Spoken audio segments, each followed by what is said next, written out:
build universities where you can actually go and enroll in it and get admitted and be taught by these famous professors. Lots of work, new kinds of learning management systems. Mobile is very big right now because a lot of kids are on mobile platforms. They use their cell phones more than they use computers to access the internet. For this demographic, the number one computing device is their phone. Number one way of accessing the internet is the phone. When you look at developing countries, when you look at India, you look at Brazil, the numbers are even more skewed in the direction of phone because not everybody has a computer and not everybody has broadband internet, but everyone's got a phone. And so there's a lot of interesting work in mobile learning, integrated open culture, lots of little startups coming up. So if you just look at, again, if you the magic of long tail markets, if you read Chris Anderson's book, if you haven't, it's a book, it's a must read, is that it looks like there's a lot of money to be made here because there's a few people getting a lot of money to do stuff. But when you add up, you're all engineers here, when you add up the area under the curve of the long tail, it's much, much, much larger than the short head. So there's a huge amount of money there to be made, huge business opportunity for people who understand the technology, understand the psychology of these kids, and understand the needs of education to get into. Okay, that's all the prepared remarks. That's my contact information. If anyone's interested, you can find me on LinkedIn, email, or Twitter. And I have old-fashioned business cards too if you're interested. Well, thank you. Any questions?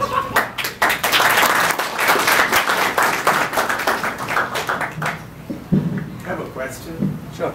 Without having seen the website, what are your users, centered around? Are there specific courses?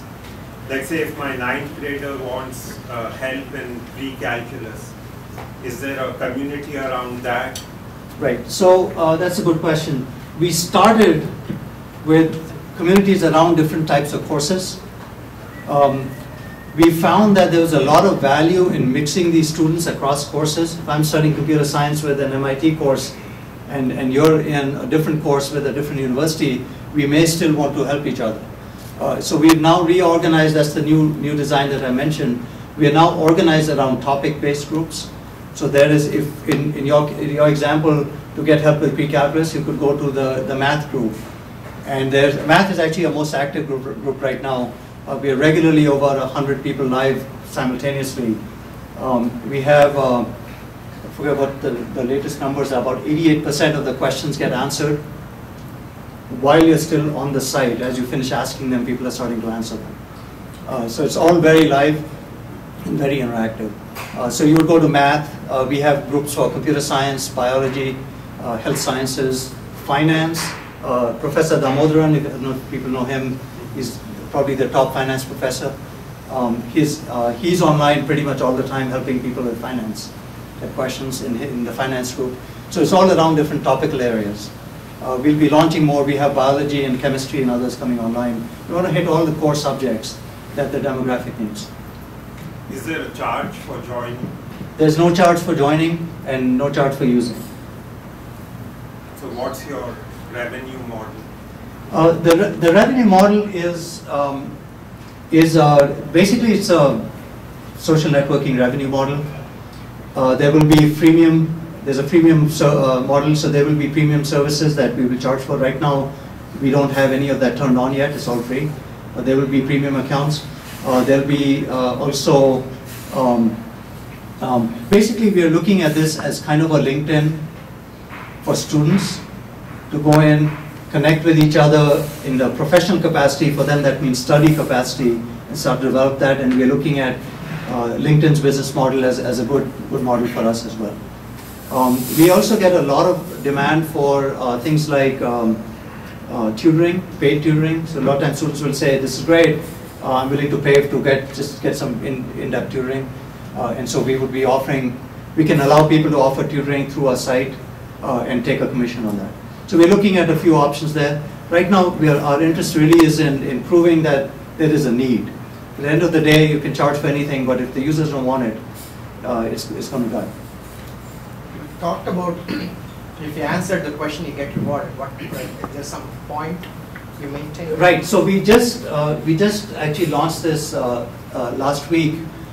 There are 3 types of point systems we have right now. One is that you can, if I help you, you can become a fan or give me a thumbs up or a like type of rating. And based on numbers of fans that I get as a helper, I can reach different levels. I can become a star or a superstar and so forth.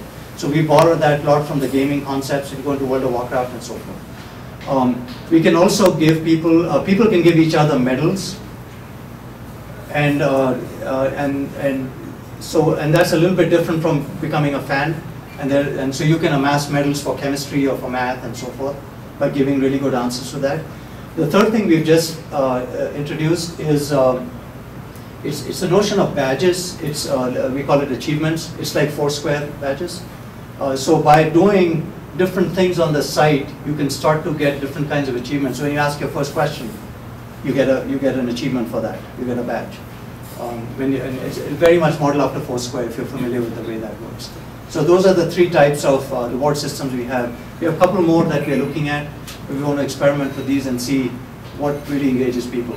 So one of the interesting things was in the site we launched last week, the first version of this had just fans. That last week we introduced medals and achievements, and in the UI design, fans kind of got hidden. A lot of our users complained, "Hey, I was a superstar. Where's my rating?" So they're really into this. They really want this. The research is very interesting. If you're interested in really anything internet, you should follow Pew Internet. It's at Pew Internet on Twitter. They have the best market research in the internet space. And they do a lot of research with this demographic. They look at why people use social media. Why would you bother to upload something to YouTube? Why would you bother to tweet something or write a comment on someone's Facebook or anything like that? And the #1 driver for these kids, and it's a pretty broad, by kids, it's a pretty broad demographic, is peer reputation. They're doing this for social capital. Right? In fact, if you study these kids, they're motivated less by money than by social capital. And so we really want to exploit that as the engagement factor and get them interested because that's what they want. But do you see 5 years down the road, these rankings can turn into some certifications? Right, so that is another thing we're looking at.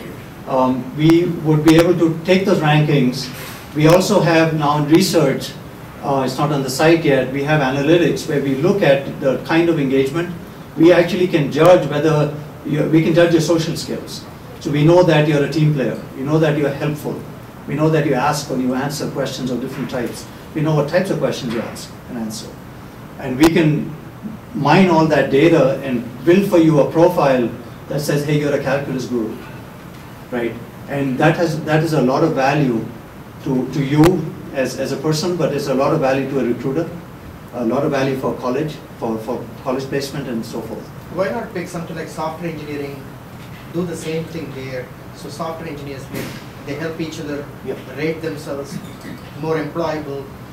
Yeah, so we could certainly do that. There's actually a site that does software engineering pretty well.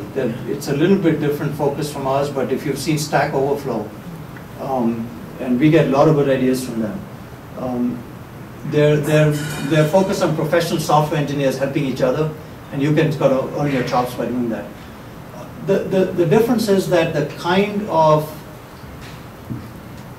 so let me back up a little bit. If you looked at the difference between Facebook and MySpace, for example, right, in the early days, both were very popular. In fact, MySpace was more popular than Facebook, and both were completely different sites.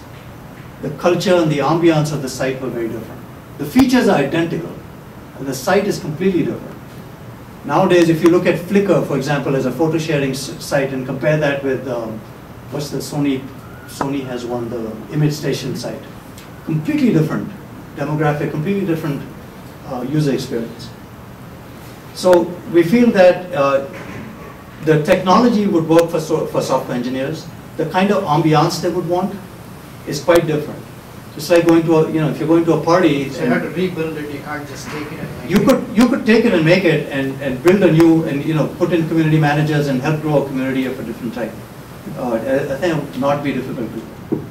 But right now we're only so Because I many. see that's where you can make money easily, because employers are struggling, especially consultants. I'm engaging some consultant database administrator for just 3 months or something. The rating system given by a